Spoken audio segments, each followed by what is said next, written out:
What's going on? It is Castle Perfect here. Today bringing you another Wi-Fi battle. Today I'm going to be battling Shia900 from Twitter. And, taking a slight look at his team, I would say that, it's a pretty solid team. He's got a sword arc, which most of the time actually ends up tricking me.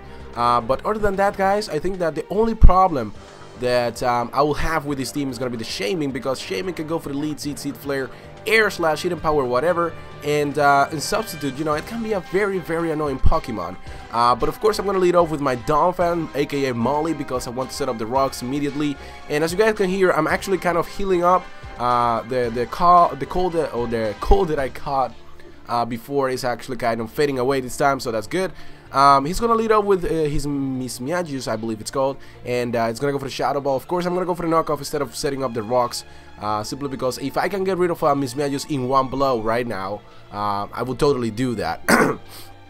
So in comes Flora, which is gonna be the shaming, and of course I'm not gonna be staying in here because I might need Donphan for later. So I decided to make that prediction and predict him to go for the Seed Flare, switch out into my Buffalon, which had Sap Seeper, and get a +1 attack going on as I go for the head charge. And it doesn't really matter what it goes out into because he doesn't have any Ghost type Pokemon on his team, so that means that I have a free chance of just hitting anything with just a +1 attack. Head charge choice banded from a Buffalon, stabbed and everything. So I ended up hitting the Mew, which actually brought him down to like 10 HP, or not 10, I mean 10% HP or something, and it was able to live. I was kind of surprised because had I had the Reckless ability, then I think the Mew would have died, because I think that Reckless gives a higher boost than a +1 attack. So down goes the Mew, which is great. After I took that damage from that Psychic, it really did more than 50% damage, but I'm not too afraid of that. Now in comes the Nidoking, and it goes for the knockoff, and that was like the first time that I saw a Nidoking using knockoff. I wasn't really sure if Nidoking can actually learn knockoff, so I wasn't really thinking straight. It wasn't really registering that this was going to be the sword arc, but I bring out my Machamp, and he does switch out the Nidoking and goes out into Nidoking, and I was like, what happened? Oh, I get it, it was the sword arc. The one that used the knockoff was the sword arc, actually. So I go for the Earthquake, pretty much thinking that it was the Nidoking. I ended up actually hitting the original Nidoking, which is super effective, and down goes his Kingpin, which is kind of unfortunate. So in comes Flora, which is gonna be the shame. Is gonna go for the Seed Flare. I know that I can at least take one of those, and I can retaliate with the Dynamic Punch, get the Confusion Hacks going on, and possibly allow him, or possibly getting that chance of him hitting himself in the Confusion. The Citrus Better is gonna activate, of course, recovering 30 HP, which is gonna be fantastic. Now I get that Dynamic Punch out, which I so badly wanted. The Confusion Hacks are activated, and I definitely need to get the hell out of here because I don't want to take another Seed Flare to the face. And I thought, the most expendable Pokemon on my team would be Jolteon. Not to mention the Jolteon is at full HP, so it can most likely take one of those Seed Flares.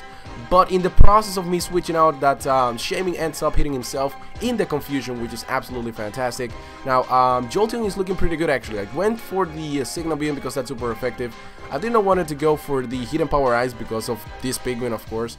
And I think the Signal Beam is actually even stronger. Now, at this point, I did not change Signal Beam to the Shadow Ball, simply because I have a couple of battles saved up where I use this Jolteon with Signal Beam. So you'll see Signal Beam Jolteon for quite a while before you actually see the original one, which right now is actually running with the Shadow Ball. So I actually go for the Thunderbolt after the Signal Beam damage, and I ended up getting a Paralyzation Hacks, which did not actually matter at all in this game because it was still able to get that Scald off, and obviously it's gonna recover a little bit of HP because of the leftovers. And I'm gonna be able to go for the Volt Switch now, finish off the Empoleon, and actually bring out something else other than the Jolteon, because of course I don't think that keeping Jolteon around right now is gonna be something that I'll just I will definitely come to regret it if I just left that Jolteon in there because I felt like it. So anyways, I'm gonna switch out into my Gyarados right now. He's gonna go out into his Kalios, which is gonna be the Sword Arc, and this time the Sword Arc is not in disguise, which is kind of fun. I'm gonna go for the Dragon Dance here as he goes for the knockoff. Unfortunately for him though, I have the Mega Stone, so the Mega Stone cannot be knocked off, which is great, and I get a +1 attack and a +1 speed. Now I was gonna go for the Sucker Punch as I go for the Waterfall. I was kind of hoping that this Sword Arc did not have the focus edge, but it does have the focus edge, which means we are actually we are engaging into a mind game right now. So it's gonna go for the Sucker Punch. I go for the Dragon Dance, predicting the Sucker Punch, and at this point I'm at +2 attack and +2 speed, which is actually very, very dangerous. If he doesn't take me down with another Sucker Punch, he will actually lose this battle. So I go for another Dragon Dance, predicting once again the Sucker Punch. So I'm at +3 speed and +3 attack. There's nothing else that can stop this Gyarados, and I'm actually going to touch the Mega Stone and go for the Mega Evolution here, because I become part Dark, and that is resistant to Dark, and I thought, you know, maybe there's a slight chance that I might survive a Sucker Punch, but that was kind of fancy of me. I was kind of overestimating the amount of the bulk that Gyarados has. So he actually ends up taking me down with a Sucker Punch. After a couple of mind games right there, he was just basically spamming Sucker Punch all the time, and I was kind of predicting that. But in comes Castador, and he's gonna go for the Sucker Punch, and that's resisted by Fighting type Pokemon, which Castador is. So I'm gonna be able to get a Bullet Punch off. I thought for some reason that Bullet Punch would go first, but apparently it doesn't. So not that it really makes a difference, because the Zoroark goes down anyway. In comes the Flora, which is going to be his last Pokemon, aka the Shaming. I'm going to go for the Bullet Punch because I know that a Seed Flare will kill me from the range of HP that I'm at. Not to mention that I need to get this thing low enough to the point where Donphan can come in here, go for the Ice Shard, and pretty much finish off the battle with a super effective Ice Shard against the Flora, aka the Shaming. So in comes Jolteon, which I thought, you know, just to finish off the battle, but apparently it looks like the Shaming is Choice Scarf, so that took me by surprise, and now goes Jolteon, which kind of sucks, but I did in fact reveal that his Shaming was Choice Scarf, which I did not notice up until this point. So in comes Molly, and Molly is going to be able to go for the Ice Shard, and that is going to be the end of this game, guys. Thank you very much for watching. Remember to comment, rate, and subscribe, because I upload Wi-Fi battles daily. I have a series called Smash the Mason. If you're interested in, you know, streaks on the Battle Mason and strategies and stuff like that, you can always check that out.